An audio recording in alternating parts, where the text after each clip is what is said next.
Hello everyone, I started a channel for you guys from today. This channel has opened to give some classes of GST. I did aim I could cover all the topics of GST. Student who cannot take the classes outside, belong to middle class family will get help. If I get good support from you guys, then I will try to upload some more classes and on daily basis. So let's start our today topic. My today topic is supply under GST. Supply तो supply पढ़ना क्यों ज़रूरी है, आप सबको पता ही होगा. Supply taxable event है. इसमें हम 5 पॉइंट पढ़ेंगे. Section 7, section 8, schedule 1, schedule 2, schedule 3.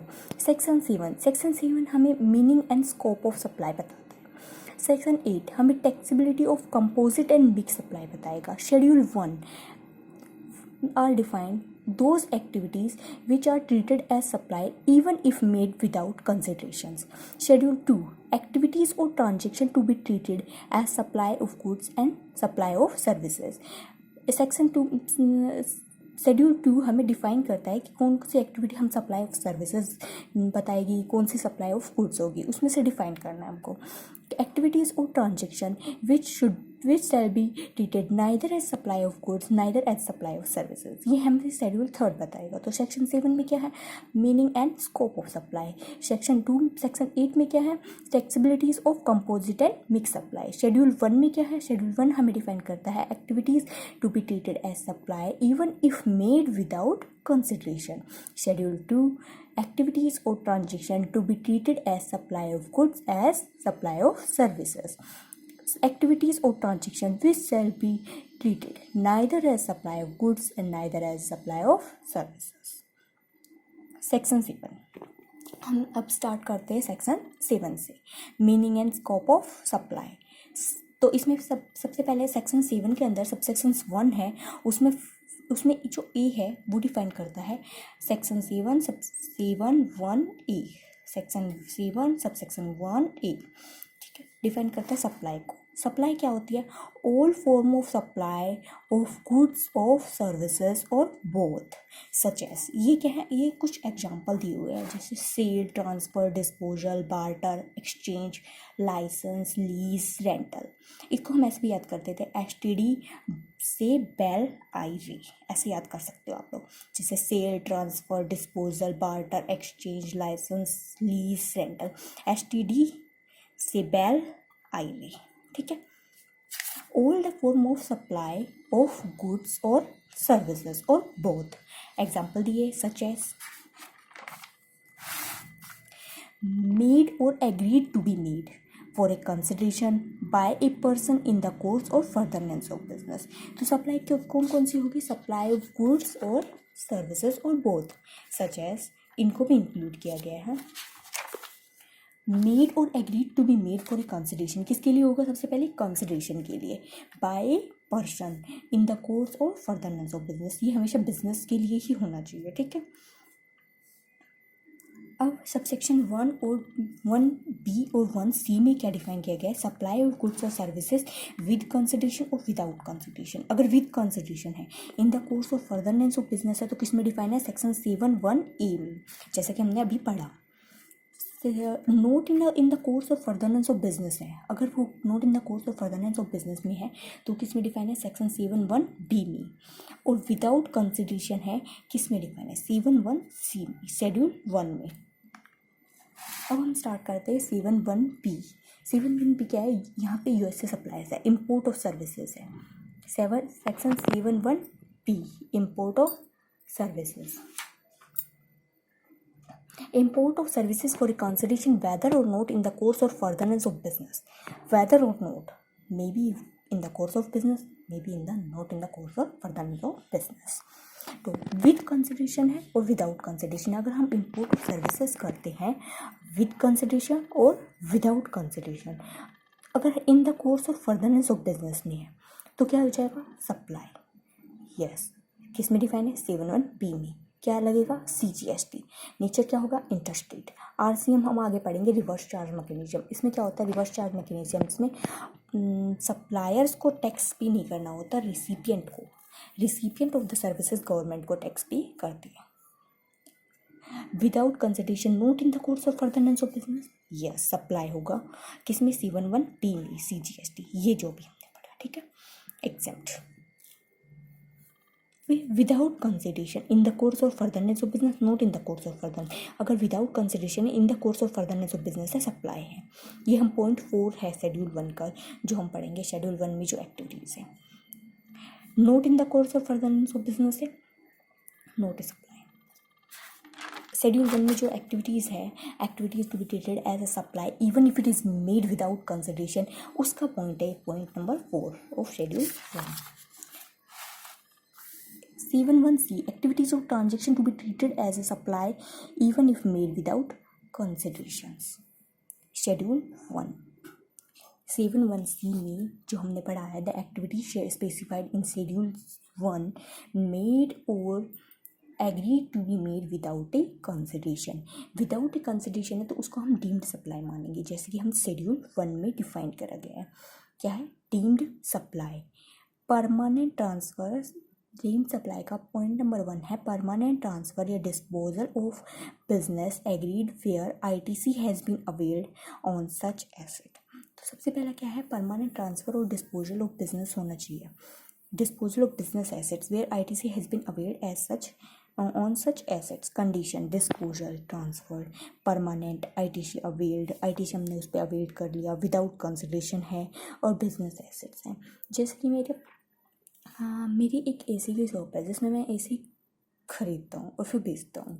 तो मैंने AC खरीद ली है, फिर मैंने उस पर ITC भी अवेल्ड कर लिया है, लेकिन मैंने वो AC अपनी शॉप में सेल ना कर अपने घर में यूज़ कर ली है, तो उस पर मैंने ITC अवेल्ड कर ली है और मैंने उसका परमानेंट ट्रांसफ़र भी कर लिया है, विदाउट कंसिडरेशन भी हुआ है, वो बिजनेस एसेट्स भी है मेरी, लेकिन मैंने उसे घर में यूज़ कर लिया है, तो उस पर ITC अवेल्ड कर लिया तो वो क्या मानी जाएगी, मेरी डीम्ड सप्लाई मानी जाएगी, उसको हम सेल मान लेंगे। वो सेल नहीं है फिर भी हम उसे सेल मान लेंगे, क्यों? क्योंकि वो डिस्पोजल, परमानेंट डिस्पोजल ट्रांसफ़र है, ITC अवेल्ड कर लिया है, विदाउट कंसिडरेशन है और बिजनेस एसेट्स है मेरी, ठीक है। पहला पॉइंट क्लियर हुआ।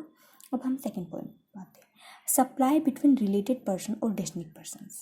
अगर हम सप्लाई बिटवीन रिलेटेड पर्सन्स में सप्लाई होती है और डिस्टिंक्ट पर्सन में होते हैं, तो उसको भी हम क्या मानेंगे, सेल सप्लाई, ठीक है। स्पेशल पॉइंट क्या है, एम्प्लॉयर अगर एम्प्लॉय को अगर कोई गिफ्ट देता है, अगर वो गिफ्ट की वैल्यू अप टू 50,000 है, नोट सप्लाई, अगर एक्सेस ऑफ 50,000 है तो सप्लाई मानेंगे और whole amount is chargeable to tax होगा। और रिलेटेड पार्टी है तो एम्प्लॉय की लिमिट दे रखी है 50,000, लेकिन अदर में क्या है, no limits, okay. Third point है हमारा, अगर प्रिंसिपल टू एजेंट में ट्रांसफ़र होता है या एजेंट टू प्रिंसिपल में कोई ट्रांसफ़र होता है तो उसको भी क्या मानेंगे, डीम्ड सप्लाई। शेड्यूल 1 के पॉइंट नंबर 3 में, where the agent undertake to supply such goods on the behalf of principal and where the agent undertake to receive the goods on the behalf of principal. तो इस दोनों ही case में हम क्या मानेंगे, deemed supply. Fourth point हम पहले ही पढ़ चुके हैं, import of services by persons from related persons or from his establishment located outside India without consideration in the course और furtherance of business shall be treated as supply without consideration. Import of services from related persons and from his establishment outside in the course और furtherance of business, supply मानेंगे। इन the course और furtherance of business अगर हमारी हो रही है तो उसे नोटिस सप्लाई मानेंगे। नोट इन द, सॉरी यहाँ पे एक डिफरेंस हो गया, यहाँ पे नोट आएगा। अगर in the course of furtherance of business है तो सप्लाई मानेंगे, not in the course of furtherance of business है तो नोटिस सप्लाई होगा। In the course of furtherance of business तो यहाँ पे एक कंडीशन है, विदाउट कंसिडरेशन होना चाहिए, इम्पोर्ट ऑफ सर्विसेज होना चाहिए, but in the course of furtherance of business होना चाहिए, तभी वो सप्लाई मानी जाएगी, वरना नहीं मानी जाएगी। एक बार हम रिवाइज कर लेते हैं।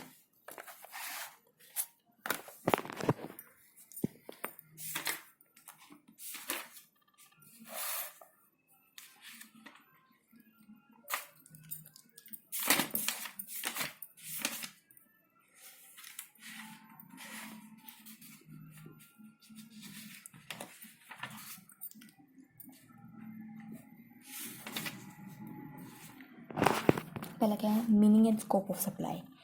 Supply, all the form of supply of goods of services और बोथ सच एज STD बैल आई रे, STD sale transfer disposal barter exchange licence lease rental. Agreed to be made or agreed to be made for a consideration by person in the course of furtherance of business। 7(1) और C, B और C में क्या है?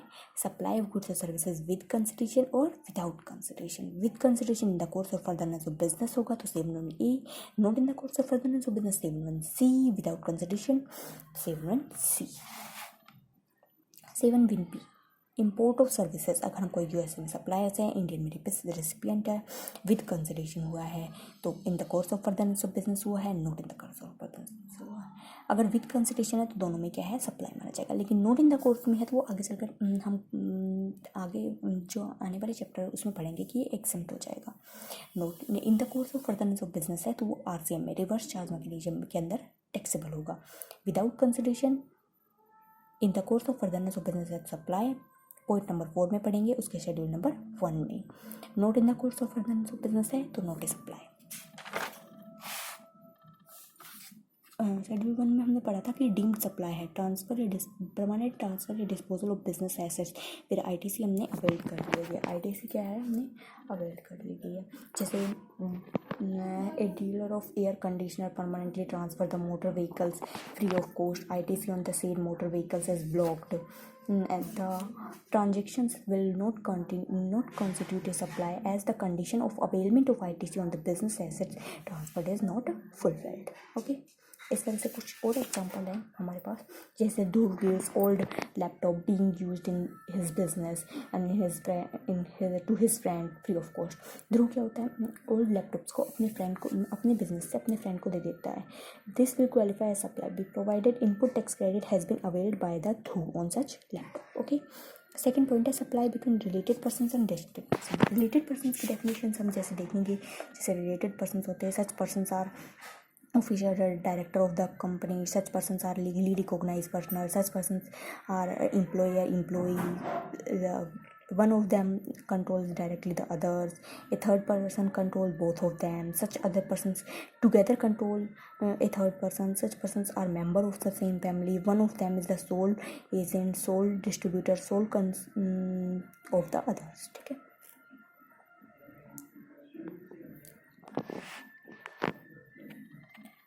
फिर हमने पढ़ा था principal और एजेंट। प्रिंसिपल से एजेंट में कोई ट्रांजैक्शन होती है, प्रिंसिपल या एजेंट से, प्रिंसिपल से एजेंट को ट्रांसफ़र हुआ या एजेंट से प्रिंसिपल को ट्रांसफ़र हुआ तो वो भी क्या होना जाएगा? सप्लाई।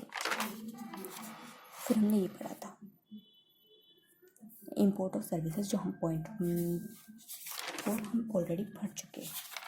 शेड्यूल 1 का पॉइंट 4 इम्पोर्ट ऑफ सर्विसेज यहाँ पे हमने पढ़ा था।